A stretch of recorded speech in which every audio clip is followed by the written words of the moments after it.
years ago, published by a Nigerian company, Cassava Republic, called Every Day's for the Thief. And that was about Lagos. And in a way, that's also, it was my first book. It's also my next book, because now it's going to be published in the US and in the UK next year. But then my next book is non-fiction about Lagos.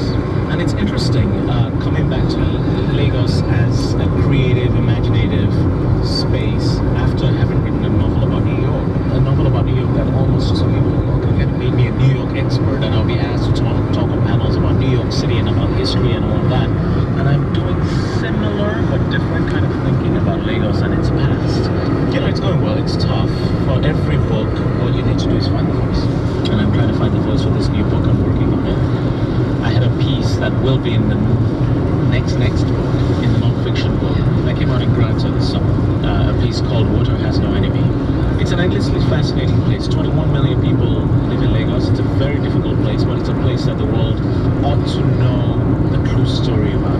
That's what's motivating my writing. That is quite a responsibility to be undertaking, but I'm sure you will do it justice. So, finding a voice is one problem. Finding the words is another issue, and you seem to have a great number of them up your sleeve. But one of the arts of being a writer and using all those words is not falling into the cliche trap. And I think that you also have a little bit of a moment where you've considered long and hard platitudes and the cliche, and how important it is not to use them, but at the same time how difficult it is not to use them. Well, when you're a writer, I think at some point, if you've had work published, you do sort of ask yourself, am I going to end up with a shelf full of books? Will there be books when I'm an old man? That's a different question. But am I going to end up with am I going to be like Balzac, who's written like endlessly, or Victor Hugo or something? Or you're going to be at the end of your life and be like Flaubert or Joyce, with 4 or 5 books? What kind of writer are you?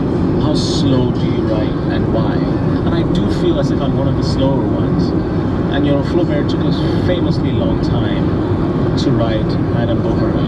But what it means is that now you read that book, which was written in the 19th century, and it's so insightful, it's so intricate, so shorn of cliché, that it is just an endless pleasure to read. I do feel as if there's a kind of war against cliché that I'm doing in my head.